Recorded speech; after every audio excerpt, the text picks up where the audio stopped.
दोस्तों, कौन ऐसा पिता होगा जो अपनी ही बेटी का प्रेम प्रसंग चलते हुए देखता रहेगा और उसी दलित परिवार में शादी करने की इजाज़त भी दे देगा, जबकि वो खुद एक ब्राह्मण परिवार से आते थे।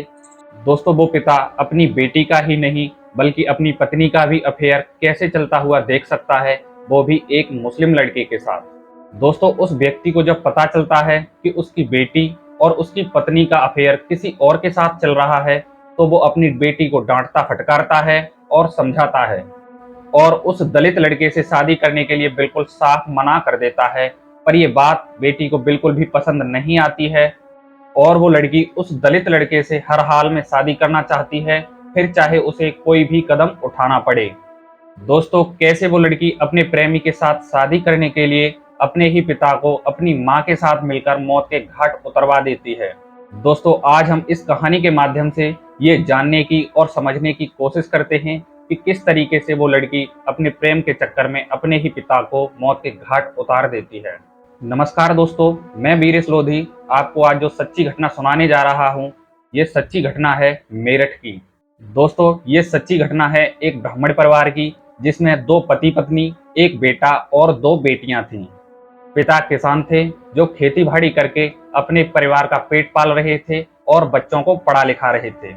दोस्तों, पिता का नाम सुभाष था और उनकी जो छोटी बेटी थी उसका नाम सोनम था।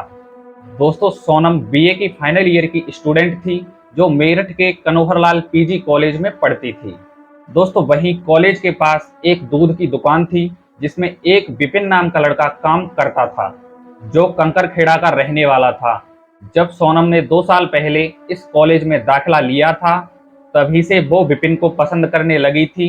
जब सोनम कॉलेज आती जाती थी, तब विपिन सोनम को देखा करता था। इसके बाद इन दोनों में थोड़ी बातचीत शुरू हुई।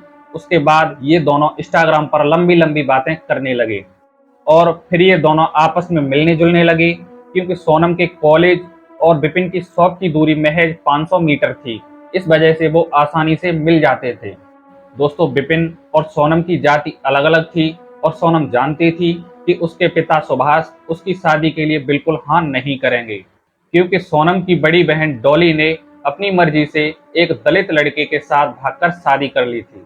सोनम इतना कुछ जानते हुए भी वो विपिन से नजदीकियां बढ़ाती रही और उसने अपने मन में ठान लिया था कि अगर हमारे पिता नहीं मानेंगे तो वो अपनी बड़ी बहन की तरह भागकर शादी कर लेगी। दोस्तों, अप्रैल 2025 को सोनम के घर वालों को उसके अफेयर के बारे में पता चल जाता है। जब सोनम एक दिन मोबाइल के जरिए विपिन से बात कर रही थी, तब उसके घर वाले उसे पकड़ लेते हैं। जब सोनम से पूछा जाता है कि किससे बात कर रही थी, तो सोनम पूरा सच अपने पिताजी के सामने बोल देती है और वो अपने पिताजी के सामने अड़ जाती है कि वो शादी करेगी तो सिर्फ और सिर्फ विपिन से करेगी, नहीं तो वो शादी नहीं करेगी।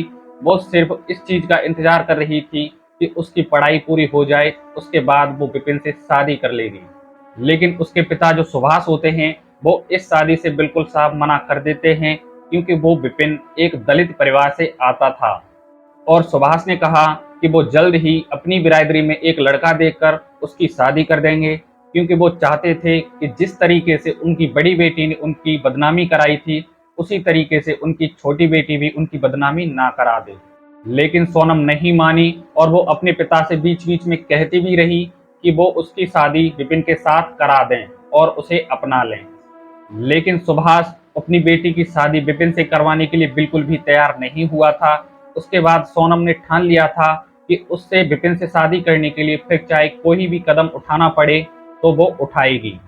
दोस्तों, सुभाष की जो पत्नी थी उसका नाम कविता था। वो भी एक गुलजार नाम के व्यक्ति से प्रेम करती थी और ये बात सोनम को पता चल जाती है कि उसकी माँ कविता का भी किसी और के साथ अफेयर चल रहा है। और बेटी जब अपनी माँ से शादी के बारे में बात करती है, तो उसे पता चलता है कि उसकी माँ कविता है, वो भी अपने पति सुभाष के साथ रहना नहीं चाहती, बल्कि कविता गुलजार के साथ रहना चाहती है। उसके बाद दोनों माँ बेटी मिलकर बातचीत करती हैं। उसके बाद वे दोनों एक फैसला करती हैं कि सुभाष को अपने रास्ते से हटा दिया जाए। पर बात आती है कि वो सुभाष को रास्ते से कैसे हटाएं। उसके बाद माँ बेटी दोनों ने मिलकर अपने अपने प्रेमियों के साथ एक प्लानिंग बनाई कि सुभाष को रास्ते से कैसे हटाया जाए। दोस्तों इस हत्याकांड को पूरे 5 लोग अंजाम देते हैं। बेटी सोनम, सोनम का प्रेमी विपिन और उसकी मां कविता, कविता का प्रेमी गुलजार, और इसमें एक व्यक्ति भी शामिल था जो विपिन का दोस्त था, उसका नाम असगर था। दोस्तों 23 जून को जब सुभाष शाम को खेतों में पानी लगाने चला गया तो दोनों माँ बेटियां अपने अपने प्रेमियों को व्हाट्सएप कॉल के जरिए कॉल लगाती हैं और बताती हैं कि सुभाष घर से निकल चुका है और आज हमारे पास इसे मारने के लिए सही मौका है। इसके बाद विपिन तमंचा और कारतूस लेकर बाइक पर सवार होकर अपने दोस्त असगर के साथ आता है। उसके बाद रास्ते में विपिन तमंचा और कारतूस अपने दोस्त असगर के हाथ में दे देता है और बाइक खुद चलाने लगता है। दोस्तों सुभाष के जो खेत होते हैं वो नहर के पास होते हैं।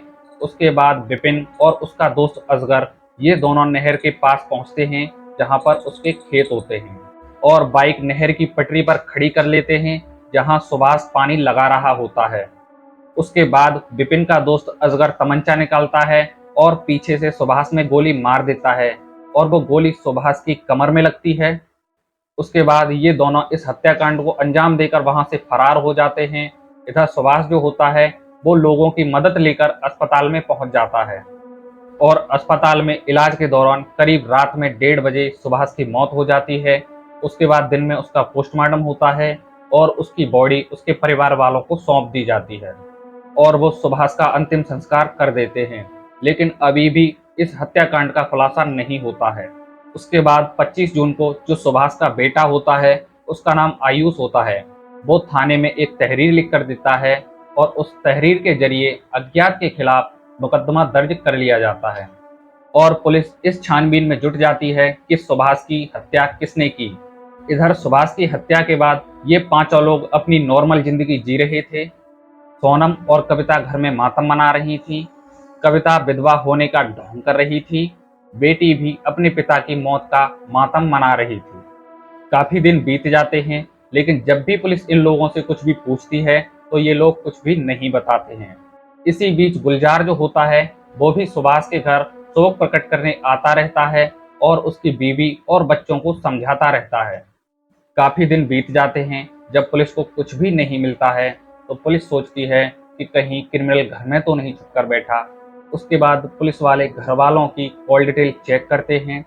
कॉल डिटेल चेक करने के बाद सामने वो आता है जिस चीज का पुलिस को शक था। जब कॉल डिटेल निकाली जाती है तो बेटी सोनम और विपिन की कहानी निकलकर सामने आती है और इधर माँ कविता और गुलजार की कहानी निकलकर सामने आती है। जब माँ और बेटी के फोन की कॉल डिटेल निकाली जाती है तो गुलजार और विपिन का नंबर बार बार सामने आ रहा था और जिस दिन हत्या होती है उस दिन विपिन के फोन पर गुलजार, सोनम और कविता के फोन से बार बार कॉल की जाती है और हत्या वाले दिन विपिन और एक अन्य की लोकेशन वहां पर मिलती है जहां पर सुभाष को गोली मारी जाती है। जब कॉल डिटेल के आधार पर बेटी सोनम और उसका प्रेमी विपिन और मां कविता, उसका प्रेमी गुलजार, इन चारों को पुलिस अपनी हिरासत में ले लेती है और जब इनसे पूछताछ की जाती है तो ये 5वें व्यक्ति का नाम लेते हैं जिसका नाम असगर था, जो विपिन का दोस्त था। उसकी भी लोकेशन हत्या वाली जगह पर मिल रही थी और जब पुलिस इन 5 लोगों से पूछताछ करती है तो ये 5 लोग इस हत्याकांड का खुलासा कर देते हैं। उसके बाद पुलिस कानूनी कार्रवाई के तौर पर इन 5 लोगों को जेल भेज देती है। दोस्तों इस पूरे घटनाक्रम को सुनाने का उद्देश्य किसी को परेशान करना नहीं है, किसी का दिल दुखाना नहीं है, बल्कि आपको जागरूक करना है, आपको सचेत करना है। दोस्तों आप भी खुश रहें, अपना ख्याल रखें और अपनों का ख्याल रखें। दोस्तों आपको ये कहानी अच्छी लगी हो तो वीडियो को लाइक कर दें और ऐसी ही सच्ची घटनाओं पर आधारित कहानियां सुनने के लिए हमारे चैनल को सब्सक्राइब जरूर कर लें ताकि ऐसी ही कहानियां आपको सबसे पहले सुनने को मिल सकें। चलिए दोस्तों मिलते हैं ऐसी ही किसी नई कहानी के साथ, तब तक के लिए जय हिंद, वंदे मातरम।